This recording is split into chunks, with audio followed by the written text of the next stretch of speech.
Number 21। ये पागल हो गए हैं, इनका दिमाग उलट हो गया है। ईमान अपना फ़ोन देखकर बड़बड़ाई, जबकि मासिल को लगा उसकी बड़ी मुश्किल आसान हो गई हो। मैंने पहले ही कहा था रोज से, ये इंसान पागल है। ईमान झुंझला गई। जिधर जाना है जाए भाई, मुझे क्यों तंग कर रहा है। उससे फ़ोन साइड पर फेंका और अपने लैपटॉप पर फोकस करने की कोशिश की, लेकिन उसके दिमाग में मासिल की बातें गर्दिश करने लगी थी।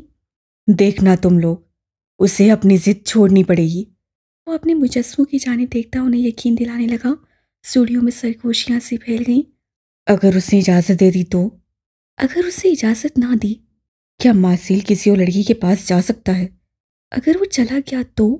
मुजस्समों में बहस छिड़ गई थी, जबकि मासिल सब कुछ छोड़ छाड़ कर स्टूडियो से बाहर निकल गया। अब्दुल इस वक्त रईसा हॉल के बाहर खड़ा ईमान का इंतजार कर रहा था। सब यहाँ अब अब्दुल को सताइशी नजरों से देखते थे, पर किसी की इतनी हिम्मत नहीं होती थी कि वो अब्दुल के पास जाए। वो आज भी वैसा ही मुंहफट था, वैसा ही बददिमाग और बदतमीज।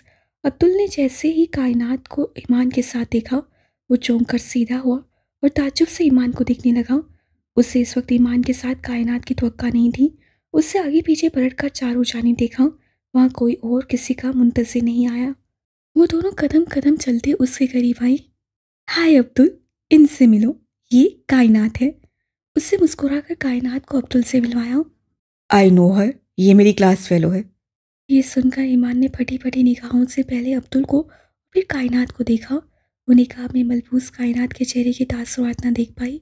कायनात ने कभी उसे नहीं बताया था कि अब्दुल उसका क्लास फेलो है। वो हमेशा उससे ऐसे ही अब्दुल के बारे में पूछती थी, जैसे वो उससे बिल्कुल ना जानती हूँ। आ, आप मुझे जानते हैं? वो बराह रास्त अब्दुल से मुखातिब हुई। आपको कौन नहीं जानता होगा मिस कायनात मलिक। एक ही लड़की पूरे डिपार्टमेंट में तो क्या, पूरी यूनिवर्सिटी में ऐसी है जो पर्दा करती है। जाहिर सी बात है, लोग आपको जानते ही हैं। उससे पहली बार अब्दुल को खुद से मुखातिब पाया था। कायनात हैरान थी, जबकि ईमान को उन दोनों पर गुस्सा आ रहा था। ना अब्दुल ने कभी जिक्र किया था, ना ही कायनात ने, और वो आसानी से बेवकूफ़ बन गई थी। तुम इसे क्यों साथ लाई हो ईमाने? तुम जानती हो मैं अच्छी लड़कियों से दूर रहता हूँ। वो चलने लगे तो अब्दुल ने झुकते हुए सरगोशी की। ईमान दरमियान में थी, उसकी एक जानिब अब्दुल था और दूसरी जानिब कायनात। इसीलिए लाई हूँ। वो शरारत से मुस्कुराई। कायनात बआसानी दोनों की सरगोशियां सुन रही थी, लेकिन वो खामोशी से चलती रही। मैं पहले बता रहा हूँ, मैं किसी का बिल पे नहीं करूँगा। सबको अपना अपना खुद पे करना होगा। वो तेजी से 2 कदम चलता उनके सामने आया और उल्टे कदमों चलता हाथ उठाकर जोर से ऐलान किया। तो ठीक है, हम वापस चले जाते हैं। ईमान रुक गई। उससे कायनात का हाथ पकड़ा और वापस मुड़ना चाह ही था, जब कायनात खोया हुई। आपको पता है, आज ईमान बहुत खुश है। उसका एकेडमी में एडमिशन हुआ है, उससे स्कॉलरशिप हासिल की है। ईमान ने घूर कर उसे देखा। मेरे ख्याल से आज की कॉफ़ी तुम पिला रही हो। कायनात उसकी जानिब मतवज्जा हुई, जबकि ईमान उसके यूं टीम बदल लेने पर हैरान हुई। वाओ! अब्दुल के मुंह से बेख्तियार फिसला। ऐमाने को मैं इतने सस्ते में जाने नहीं दे सकता। कॉफ़ी का बिल सब खुद पे करेंगे, अपना अपना। और ऐमाने, तुमसे मैं हैवी ट्रीट लूँगा जब मेरा दिल करेगा। वो सड़क के दरमियान खड़ा उसे अपना फैसला सुना रहा था। कायनात ने पहली बार अब्दुल को इतना सादा और इतनी तमीज़ से बोलते सुना था। मैं कायनात का बिल पे कर दूंगी, तुम अपना खुद दोगे। वो फिर से चल पड़ी। अब ईमान की बजाय कायनात ने उसका हाथ थाम रखा। उसकी गिरफ्त तेज थी, पर ईमान उसकी लर्जिश महसूस न कर पाई। ये चीटिंग है। वह एहतजाजन चिल्लाया। तो ठीक है, हम वापस चले जाते हैं। वो फिर से रुक गई। साफ जाहिर था वो अब्दुल को तंग करने का पक्का इरादा करके आई थी। Okay okay. उससे हाथ खड़े कर दिए। वो ईमान से कहाँ जीत सकता था। ईमान के कंधे छोड़े हो गए। उससे फखरिया मुस्कुराहट से कायनात को देखा, जो उसे देखकर मुस्कुरा दी। कौन जानता था कि एमफिल और मास्टर्स करने वाले स्टूडेंट्स जो बच्चों की तरह लड़ते झगड़ते रात के पहर कॉफ़ी पीने जा रहे थे, आज की रात उनकी ज़िंदगी में कौन सा नया बाब लाने वाली थी। मेरा दिल कर रहा है मैं इस मासिल का गला दबा दूं, सीरियसली। उसे लगता है मुझे फ़र्क पड़ेगा वो क्या करता फिरता है क्या नहीं। वो लाउंज में तेजी से आगे पीछे चक्कर काट रही थी। इस वक्त ईमान का पारा 7वें आसमान पर था। बेबी पिंक कलर का नाइट सूट पहने, वो उलझे हुए बाल लिए खुद भी उलझी हुई थी। वो खफा खफा सी रोज़ को बहुत प्यारी लग रही थी। उसकी शर्ट पर पाना बना था। वो थक कर कमर पर हाथ रख कर खड़ी हो जाती, बड़बड़ाने लगती और फिर चक्कर काटने लग जाती, जबकि रोज सोफे पर आलती पालती मारे बैठी पुरशोक निगाहों से ईमान का लाल भभू का चेहरा देख रही थी। वाकई अगर मासिल इस वक्त उसके सामने होता तो वो उसका गला दबाकर मार डालती। उसे लगता है वो आज़ाद है, वो जो चाहे कर सकता है तो करे ना, मुझे क्यों गुनाहगार बना रहा है। उसके चक्कर रुक ही नहीं रहे थे। मैं बता रही हूँ, अगर मुझे एक कत्ल जायज़ होता तो मैं उस मासिल को सबसे पहले दुनिया से उड़ाती। रोज़ उसे गुस्से पर सेरे लब मुस्कुराई। वो कब से अपनी हंसी रोकने की कोशिश किए जा रही थी। ही इज सो उसे कहने को अल्फाज ना मिले वो रुक गई। वो मरता है तुम पर। बिलाखिर रोज़ बोल पड़ी। अल्फाज ऐसे थे कि ईमान की बिला वजह ही धड़कन तेज हो गई। वो रुक गई, चेहरे पर सुर्ख रंग आकर गुजर गया। हाँ तुम मर जाए ना, मुझे क्यों परेशान किया हुआ है। वो अब चेहरे पर दोनों हाथ रखती खुद को रिलैक्स करने लगी। मर तो क्या है और कैसे मारा जाता है। एक शख्स जिससे अपना सब कुछ तुम्हारे कदमों में रख दिया हो, जिसे तुमने ठुकरा दिया, वो आज़ाद है, वो जो चाहे कर सकता है, लेकिन फिर भी वो तुम्हारे पास आया है तुमसे इजाज़त मांगने। उसकी सच्चाई का इससे बड़ा इतराफ़ क्या होगा। रोज़ ना चाहते हुए भी मासिल की मोहब्बत को नज़रअंदाज नहीं कर पाती थी। लेकिन मुझे नहीं बनाना किसी को अपना कहती। वो थक कर सोफे पर बैठ गई। भाई मैं तो चली सोने, रात का 1 बज चुका है, मुझे आई है नींद। तुम सोचो और सोचो कि क्या करना है। रोज अंगड़ाई लेती उठ खड़ी हुई। वो अभी तक अपनी हंसी छुपाए बैठी थी। ईमान की नसों ने कमरे तक उसका पीछा किया।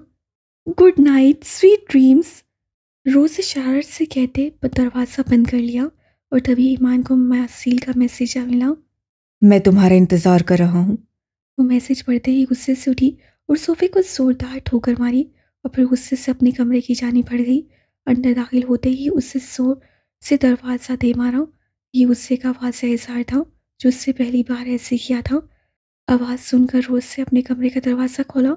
लाउंज खाली था और उसका हंसी का फवारा उभरा। वो कितनी देर हंसती रही, उससे ईमान की हालत लुफ्त दे रही थी। आप मत जाएं। रात के 3 बजे मासिल को उसका मैसेज मिला था। उसके लबों पर दिलकश मुस्कान उभरी। यूं लगा जैसे सारे जख्म भर गए हों, सारे जख्म मुंतामिल हो गए हों, जैसे कभी कोई दुख आया ही ना हो। वो खुद भी जाग रहा था, वो कैसे सो सकता था। उसे ईमान के जवाब का शिद्दत से इंतज़ार था।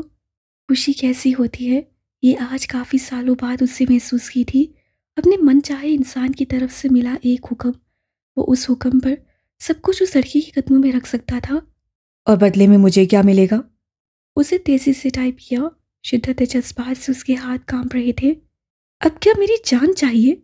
मासील के तस्वुर में उसका गुस्से से सुर्ख चेहरा उभरा। मिल जाती तो अच्छा था, लेकिन बस 1 कप चाय। कितना ढीठ था वो। मैं मसरूफ हूँ आजकल।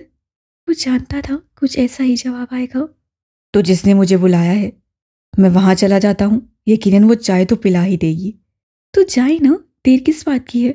वो फिर से अकड़ गई। लेकिन फिर मैं सोचता हूँ, मेरी वजह से तुम्हारा खुदा तुमसे नाराज हो गया तो? वो मुश्किल से हाथ आई थी। मासील जैसे सारे बदले लेने के मूड में था। आपने इजाज़त चाही, मैंने मना कर दिया। मज़ीद मैं कुछ नहीं कर सकती मिस्टर मासील। वो बिना कोई जवाब दिए लेट गया। वो उसे मज़ीद बेचैन करना चाहता था। वो चाहता था ईमान उसे सोचे, उसे तवज्जो दे, वो उससे लेकर बेचैन हो। इतने दिनों में उससे एक बार भी शनाया का ख्याल नहीं आया था। भला महबूब से बढ़कर दुनिया में कोई और इंसान अजीज हुआ है कभी? ना, कभी नहीं। मैंने सुना है आप अच्छी लड़कियों से दूर रहते हैं। अगर आपको कभी किसी अच्छी लड़की से मोहब्बत हो गई तो? कायनात ने पहली बार अब्दुल से कोई सवाल किया था। ईमान ने फौरन अब्दुल को देखा। अब मैं इतना भी अच्छा नहीं कि अच्छी लड़की चुनूं। वैसे भी फजूल दिमाग खराब करके रखती हैं, बड़ी कॉम्प्लिकेटेड होती हैं। उसे सहूलत से जवाब दिया। वो तीनों मेन स्ट्रीट कैफे पर बैठे कॉफ़ी पी रहे थे। वो दोनों एक जानी बैठी थी, जबकि अब्दुल मेज़ की दूसरी जानिब। फिर भी हो गई तो? किसी ऐमाने से या किसी कायनात से? क्या करेंगे आप? वो बात जिद थी। इस बार वो सीधा हो बैठा। उसकी ग्रे आंखों में उलझन सी थी। अब्दुल इतना कमज़ोर नहीं कि अपने जज्बात और अपने दिमाग पर काबू ना रख पाए। कैसे भी हालात हो, मैं किसी अच्छी लड़की को नहीं चुनूंगा। लहजा हर दर्जा मजबूत था। ईमान दिलचस्पी से उसे सुन रही थी। उससे कान से एक बाली निकाल दी थी। उसके एक कान में बाली थी। वो हुडी पहने बैठा था ताकि उसका चेहरा साफ जाहिर ना हो। अच्छी लड़कियों से कोई खास दुश्मनी है क्या? वो फिर से पूछने लगी, जबकि ईमान कभी कायनात तो कभी अब्दुल को देख रही थी। उसके लिए ये गुफ्तगू दिलचस्प थी। नहीं, बिल्कुल नहीं। अच्छी लड़कियों के पीछे इंसान वो ख्वार होता है जो मैं हो नहीं सकता। वो हंस दिया। और अगर किसी अच्छी लड़की को आपसे मोहब्बत हो गई तो? सवाल ऐसा था कि अब्दुल चौंक गया। उससे पहली बार कायनात को देखा। वो बड़ा सा ओवरकोट पहने हुए थी। उसके हाथ और चेहरा निकाब में छुपा था। वो दोनों एक जैसे हुलिये में थी। बस ईमान ने निकाब नहीं किया। जरूर उस अच्छी लड़की की आंखें खराब होंगी। वो हंस दिया, तंजिया हंसी। मैं अभी भी अपने सवाल पर कायम हूँ। एक गहरी खामोशी छा गई। वो दोनों की नसें एक पल को टकराईं। फिर अब्दुल रुख बदल गया। ये मेरा मसला नहीं है, लेकिन फिर भी मैं उस अच्छी लड़की से कहूंगा कि मेरे जैसा फॉलन एंजल उसके लायक नहीं। वो नरमी से मुस्कुराया। ईमान ने उसके चेहरे पर बहुत सारे रंगों को देखा। अगर वो लड़की चाहकर भी खुद पर सब न रख पाए तो? जाने वो क्या जानना चाह रही थी। फिर से गहरी खामोशी छा गई। इसका जवाब ईमान ही देगी। वो उसकी जाने मतवज्जा हुआ। ईमान जो दिलचस्पी से दोनों की बातें सुन रही थी, गड़बड़ा गई। मुझे क्या पता मैं कौन सा अब्दुल हूँ और मुझसे किसी अच्छी लड़की को कौन सा मोहब्बत हुई है। वो हड़बड़ाहट में उल्टा ही बोल गई। अब्दुल उसकी बात सुनकर मुस्कुरा दिया। तुम ईमाने ही ठीक हो, तुम्हें अब्दुल बनने की जरूरत नहीं है। कायनात ने देखा था वो उसे किसी छोटी बच्ची की तरह ट्रीट करता था। वो ईमान के साथ कोई और ही अब्दुल होता था। ये वो अब्दुल नहीं था जो महीनों बाद भी क्लास में आया था तो हंगामा मचा देता था।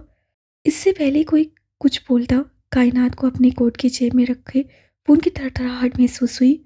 उससे फ़ोन निकाला और एक्सक्यूज़ करके उठकर बाहर चली गई। उसके जाने के बाद अब्दुल ने खा जाने वाली नसों से ईमान को देखा। इसे अपने साथ लाने से पहले तुम्हें मुझसे पूछना चाहिए था ईमाने।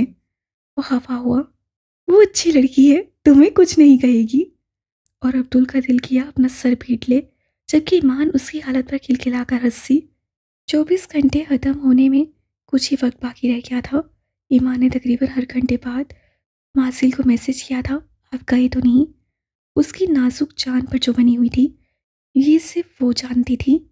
और मासिल का आगे से यही जवाब आया था, किसी की चाय की ऑफ़र का इंतज़ार कर रहा हूँ। उससे ईमान का बार बार पूछना अच्छा लग रहा था। वो चाहता था ईमान उसकी हमेशा ऐसे ही फिक्र करती रहे। थैंक गॉड, किसी हवाले से ही सही। फिर तुमने मुझे याद तो रखा। वो सीटी बजाता पूल के गिर्द वॉक कर रहा था। उसके सामने ही वो पत्थर का बेंच था जहाँ ईमान अक्सर बैठती थी। वो काफ़ी दिनों बाद इंस्टीट्यूट वाली साइड पर आया था। उससे एकदम ही अपनी दुनिया खूबसूरत लगने लगी थी।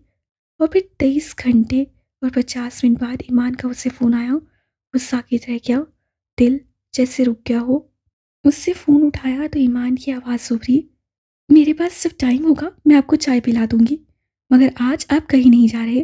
और हाँ, ये पहली और आखिरी बार है। आइंदा कहीं जाना हो तो मुझे पूछिए या बताइएगा मत। जो दिल में आए वो करें आप। वो उसका जवाब सुने बिना टक से फ़ोन कर दिया। टूं टूं की आवाज़ गूंजती रही। आज कितने दिनों बाद उससे ईमान की आवाज़ सुनी थी। वो पूरे दिल से मुस्कुरा दिया। तेरा होना दवा जैसा, सारी तकलीफ़ें फजूल हो जैसे। वापसी का पूरा रास्ता कायनात खामोश रही थी। ईमान ने अब्दुल से पूछा था कि उससे आगे म्यूज़िक का क्या सोचा है, जबकि अब्दुल प्रोफेशनल सिंगर बनने में अभी इंटरेस्टेड नहीं था। वो तीनों आहिस्ता आहिस्ता चलते रईसा हॉल की जानिब बढ़ रहे थे। ईमान अभी भी दरमियान में थी। वो दोनों उसकी जानिब थे। ईमान अब जल्दी हॉस्टल पहुंचना चाहती थी। उसे खुमाइसा का मैसेज आया था। सलमा बेगम ने कुछ ज़रूरी बात करनी थी। मैसेजेस बार बार आ रहे थे और फिर सलमा बेगम की कॉल आ गई। वो फ़ोन लेकर साइड पर हो गई। खैरियत है ना अम्मी, सब ठीक है ना? वो थोड़ा परेशान हो गई थी। कुछ भी ठीक नहीं है। सलमा बेगम की बुराई आवाज़ सुनाई दी। क्या हुआ है? आपकी तबीयत ठीक है ना? ईमान की धड़कन तेज हुई। उससे अपना गला अपने होंठ खुश्की की नजर होते महसूस हुए। वो किसी सूरत सलमा बेगम की आंखों में आंसू नहीं देख पाती थी। तुम्हारे मामू ने सारी ज़मीन सारे पैसे वापस ले लिए हैं जो अब्बा ने तुम्हारे लिए दिए थे। तुम्हारे मामू कह रहे हैं तुम्हें वापस बुलाया जाए। ये सब तुम्हें उसी सूरत मिल सकता है जब तुम वापस आकर उनके पसंद के लड़के से निकाह करती हो। पैरों के नीचे से ज़मीन कैसे निकलती है, ये ईमान ने वाज़ह महसूस किया था। उससे घबरा कर अब्दुल और कायनात को देखा। वो दोनों शायद उसी का इंतज़ार कर रहे थे।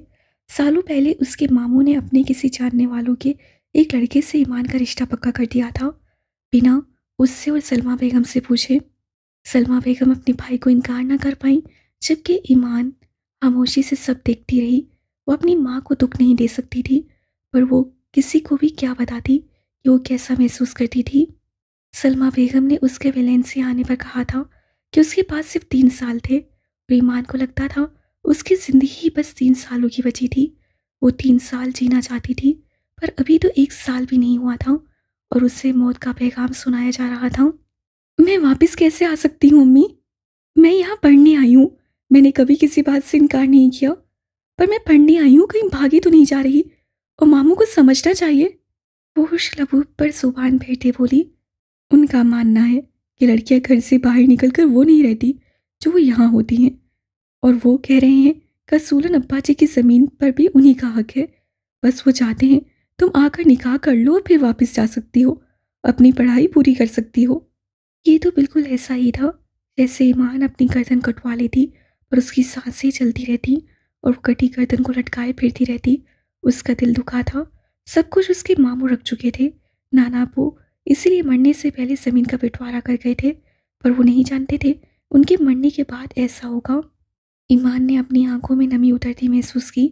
उससे अब्दुल और कायनात को देखना चाहा, पर दोनों का वजूद धुंधला गया। वो कैसे भूल गई थी ये उसकी दुनिया नहीं थी। वो तो भटक कर यहाँ आ गई थी। वो कैसे भूल गई थी रात 12 बजे सारे जादू दम तोड़ जाते हैं। उसका दिल किया वो चीखे, वो चिल्लाए, पर वो सब कुछ अपने अंदर ही दफन करने की कोशिश करने लगी। आप मामू को समझाएं ना अम्मी, मैं अभी इस सब के लिए तैयार नहीं हूँ। उससे आखिरी इल्तिजा की। मैंने कोशिश की है, पर तुम्हारे मामू नाराज़ हो गए हैं, और मैं अपने भाई की नाराज़गी मोल नहीं ले सकती, तुम जानती हो। यूँ लगा उसकी रूह खींच ली गई हो। एक सलमा बेगम ही थी जो उसे हमेशा तकलीफ से बचाती थी, आज वो भी मजबूर थी। ईमान के लब कप कपा कर रह गए। मैं अल्फाज सम तोड़ गए। उससे अपनी दुनिया स्याह होती महसूस हुई। कुछ लोगों को हंसना राज से ही आता था। अब्दुल उसे इशारा कर रहा था कि जल्दी आओ, मुझे कुछ वक्त दे, मैं सुबह तक बताती हूँ। अम्मी, मेरे दूसरे सेमेस्टर के फाइनल एग्जाम्स बहुत करीब है, मैं अभी नहीं आ पाऊंगी। अगर कबूतर बिल्ली को देखकर आंखें बंद कर ले और ये समझे कि बिल्ली उसे नहीं खाएगी, तो ये उसकी गलतफहमी है। ऐसे ही ईमान ने अपनी आंखें बंद कर ली थी और सोचा था सब ठीक हो जाएगा, पर उससे सोचा नहीं था कि मौत इतनी तेज़ी से उसकी जानी पड़ रही थी। तुम्हारा जो भी फैसला हो, बस मेरा सर मत झुकने देना। खून बंद हो चुका था और ईमान का नाजुक वजूद एक नहीं 1000 टुकड़ों में बट गया था। ये एक लैब थी, बहुत बड़ी लैब, जहाँ बहुत से जानवर छोटे बड़े पिंजरों में कैद थे और बहुत सारे डॉक्टर्स और साइंटिस्ट अपने अपने कामों में मसरूफ थे। उसे आज बहुत दिनों बाद लैब आने का मौका मिला था। उसे देखते ही डॉक्टर रॉबर्ट उसकी जानिब बढ़ा। वेलकम यंग मैन, आज तो बहुत दिनों बाद लैब आए हो। मैं मसरूफ़ था। वो चारों जानिब देखता संजीदगी से जवाब देने लगा। पिछली बार की निस्बत इस बार जानवरों की तादाद ज़्यादा हो गई थी। हम कोई भी दवा तभी मार्केट में लाते हैं जब तक सारे जानवरों पर तजुर्बा न कर लें।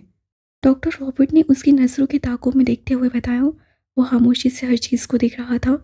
डॉक्टर रॉबर्ट अपनी मेज़ की जानिब बढ़ गए, जहाँ जहाँ छोटी फनल में रखे केमिकल्स को बारी बारी उठाकर उससे कुछ बता रहे थे। You know what, doctor Zabeel का तजर्बा 99% कामयाब रहा था। वो वैक्सीन अगर उस वक्त बनकर मार्केट में आ जाती तो हम बहुत सी जिन्याती बीमारियों से निजात पा लेते। रॉबर्ट मसरूफ सा उससे बता रहा था। कुछ बीमारियों के इलाज बीमारी में ही छुपे होते हैं, जैसे डॉक्टर जबील ने साबित किया था कि किसी खास ट्राइसोमिक इंसान के डीएनए और उसके ब्लड से हम ट्राइसोमिक बीमारियों को दूर कर सकते हैं अगर हम वो सही वैक्सीन बना लें। लेकिन अफसोस, डॉक्टर रॉबर्ट ने गहरा सांस लिया। डॉक्टर जबील जैसे ज़मीन से गायब ही हो गए। किसी ने उन्हें सालों से नहीं देखा था। कभी छोटी अफवाहें आती थीं और कहा जाता था कि उन्हें मुख्तलिफ ममालिक के मुख्तलिफ शहरों में देखा गया, पर वो किसी को नहीं मिला। वो खामोशी से सब सुनता रहा, सब देखता रहा। वो जानता था ट्राइसोमिक होना कैसा होता है और जिन्याती बीमारियों का विरासत में मिलना किस कदर तकलीफनाक होता है। इसीलिए वो अक्सर इस लैब में आता था, जहाँ से उसे कुछ बड़े सुराग चाहिए थे। वो दोनों वापस आई तो बहुत खामोशी थी। ईमान के गले में कुछ अटका हुआ था।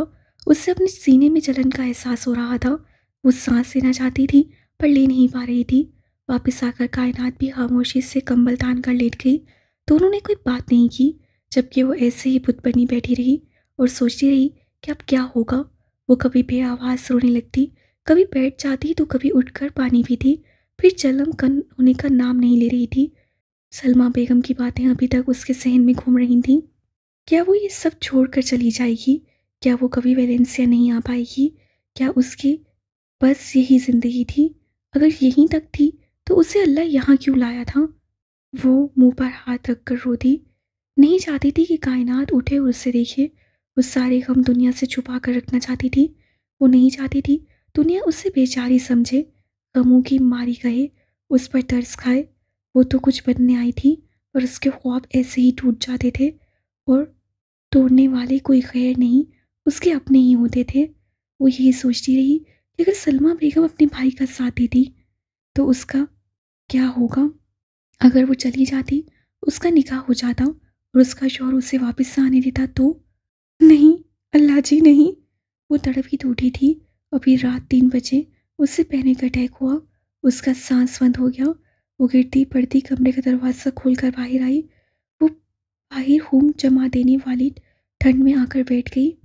उससे मुंह खोलकर सांस लेना चाहा पर नाकाम रही और फिर तेज तेज चलने लगी। उससे अपने वजूद को शल होते महसूस किया। उससे चाहा था कि वो पत्थर की बन जाए ताकि कोई दर्द कोई तकलीफ उसे महसूस ही ना हो, पर वो ज़्यादा चल नहीं पाई। उसका जिस्म उसका साथ नहीं दे रहा था। वो फिर से ठंडे पंच पर बैठ गई।